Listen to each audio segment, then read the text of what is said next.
Gets in, lads. Welcome back to the Info Podcast. My name is Elijah, and I'm with Andres per usual. And today we're going to give you guys our reaction to the Mexico-Honduras second leg. Ended 4-0 for Mexico, 4-2 in aggregate, and that sees Mexico moving on to the Nations League semifinals.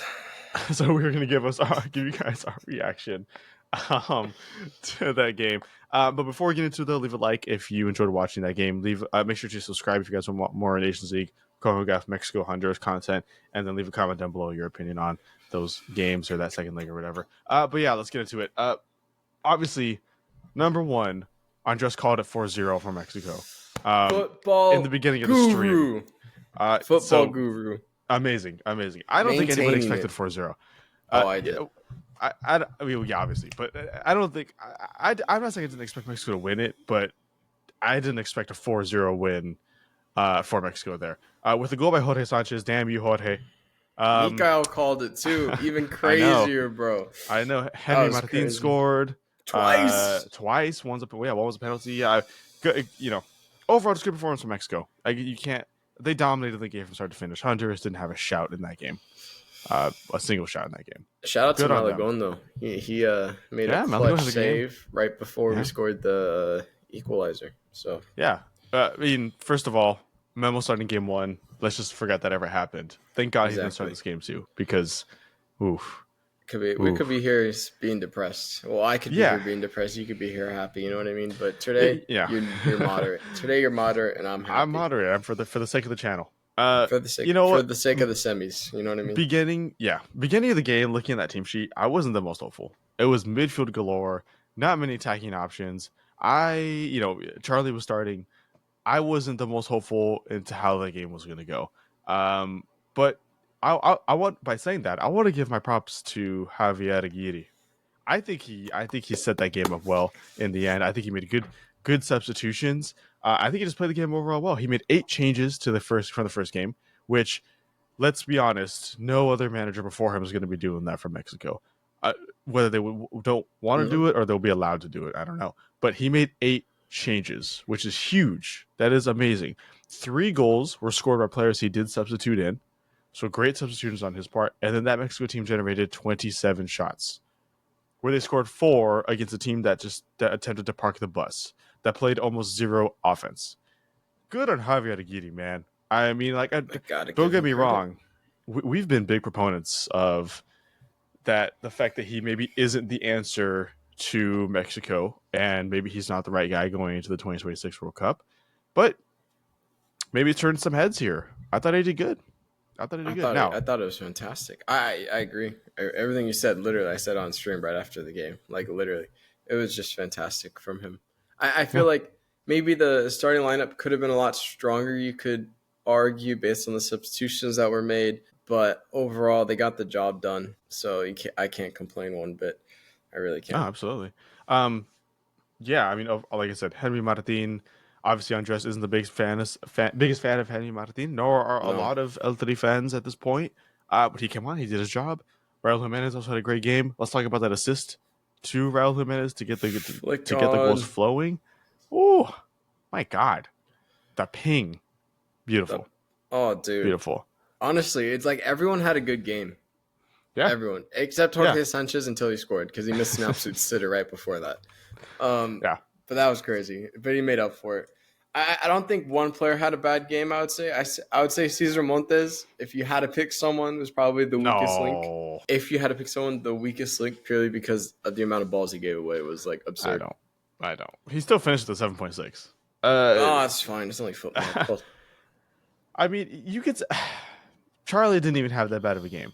I guess if we're talking about players overall, like Chino was okay when he came on. Oh, no, I thought Chino was okay great before he came off. Yeah, but, I mean, I would say a lot of these players, their individual accolades and quality that game was kind of increased a little bit by the rest of the team. But it's good. That's a good sign. Even Gallardo, though, wasn't horrible. He did miss an opportunity that would have got the goal started. Instep. All he had to do was instep. It was that simple.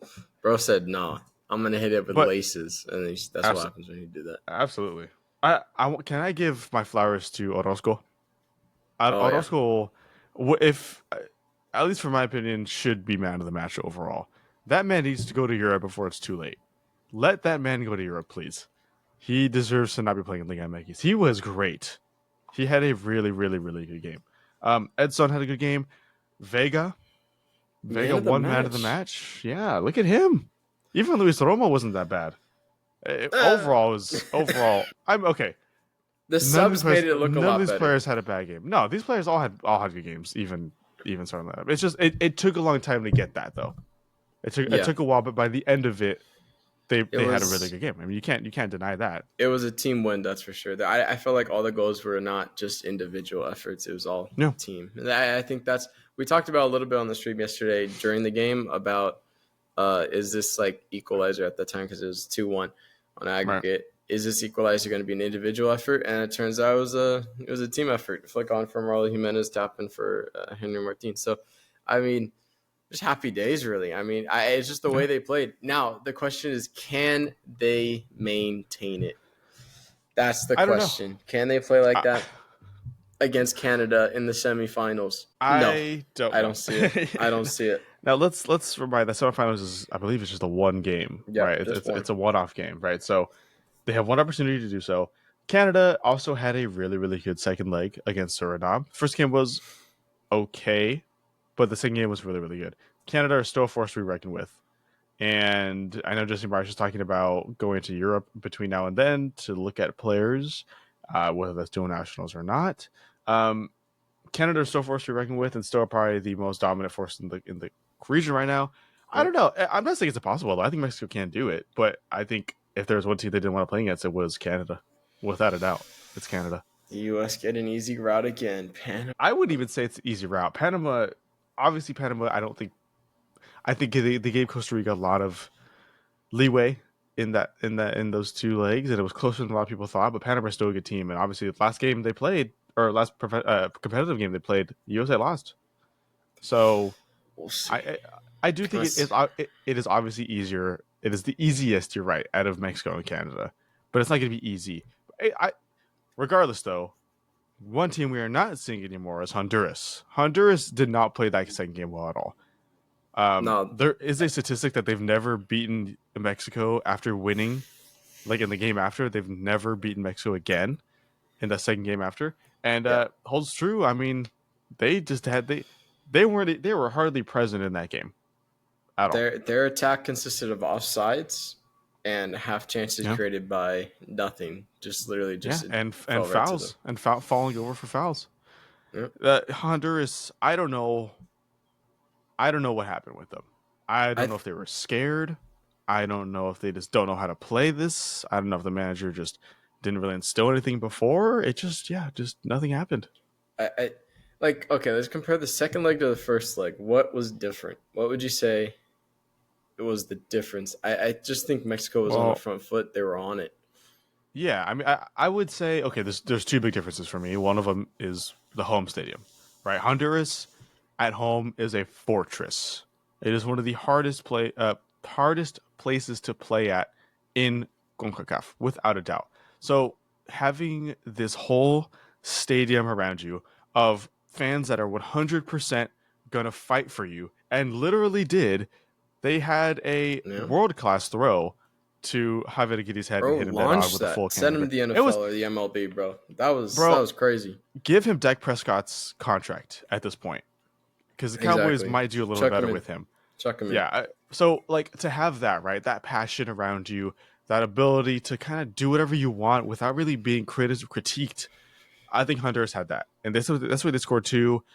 But the second factor I do think is Mexico, right? I don't think Mexico went to the Honduras game with a lot of fire set up. I don't think they weren't fully ready for what they were having to play against there.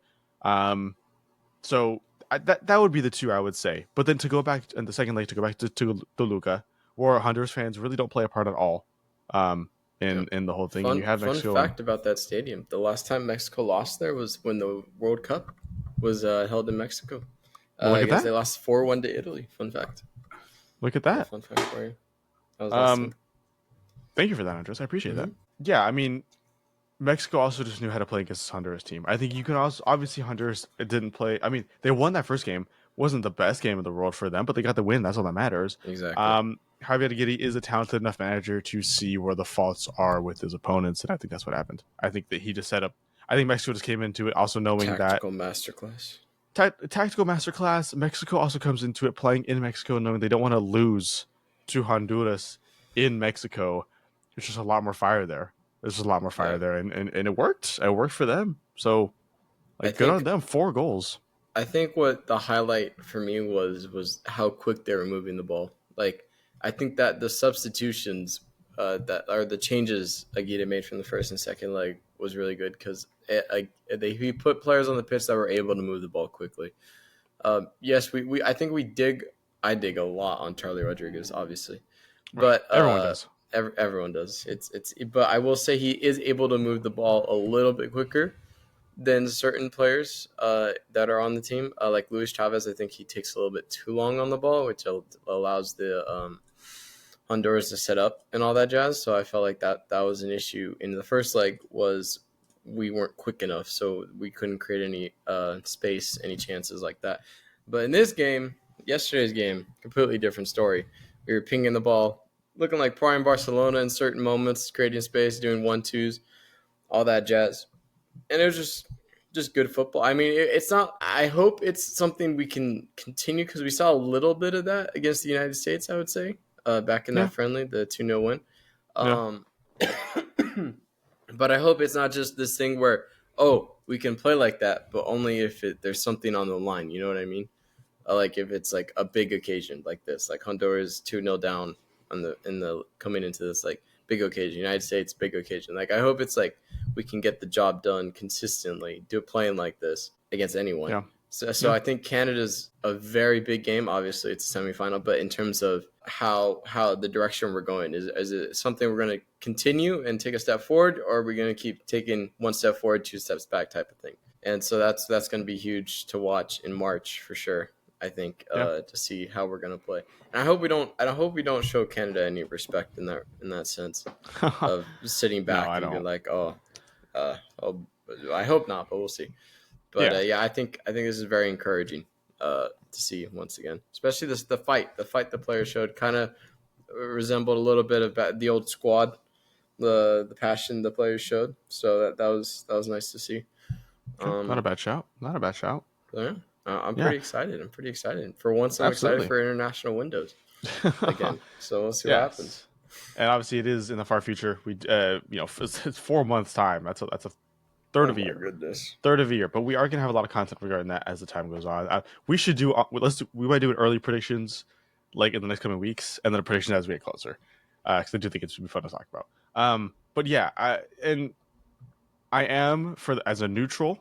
I am grateful that Mexico did win this game. I think Concacaf is grateful that Mexico won this game, and anybody who Oh doesn't yeah. support those two teams are very happy because a Canada Honduras game, it's That really don't hard sell for me to tickets. We no, would be it doesn't there. sell tickets, and I don't think Honduras would have much of a shout in that game. No. So Canada Mexico is definitely that prime time Look, matchup. I'd also like to thank the Mexican side for winning because now I don't have to buy a Canadian jersey for the semis when we go because I was gonna buy one. I mean, I might still for the memes, but yeah, That'd be crazy.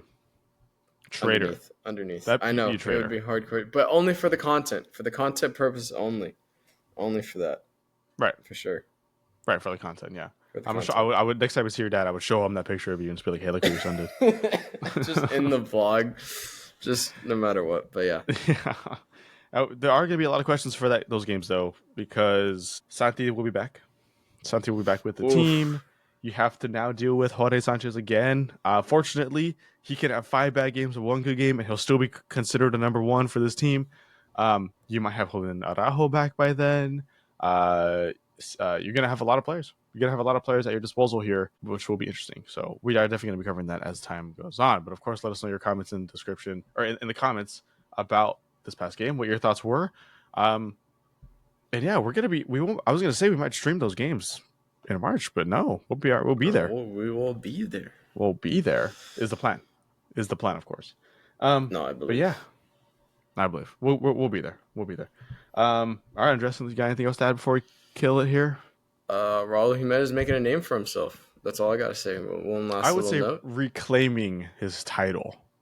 as the number one. Someone in the stream yesterday mentioned best striker in Concacaf. Unfortunately, Oh, that's Jonathan right. David is currently balling out for Canada. So, True. unfortunately, he's like a close second. I would say second or Close third, second. close Yeah, no, second. Raul Jimenez is a very close But second. let me tell you, if he carries that into the next window, there's gonna a conversation to be had, Yeah, for absolutely. sure. But Absolutely. yeah, positive stuff. Happy for Raul. I take everything back I said about him. Henry Martin, you have some respect for me back. I know you don't need it, but just wanted to make a public statement about that. Yeah, And Jorge hero. Sanchez, my opinion still stays the same no matter My what. yeah, I was gonna say my opinion does not change about you, Jorge. I just It doesn't. You it just never stole will. out Rahu's part. It never will. No, nothing you do will change that. Actually, maybe if you like score like a game winner, like in the World Yeah, Cup or something, yeah, maybe. worldy. Yeah, But sure. but I don't see other it than happening that, though. that's all I got to say. Yeah, Happy days. I'm a happy man, so can't complain. good, good. All right, guys, that's gonna be it for us. Like I said, leave your opinion in the comments down below. Make sure to leave a like on the video if you are proud of this Mexico team, and then subscribe if you are not already subscribed. And we'll see you guys in future videos coming up soon. Take it easy, Peace. guys.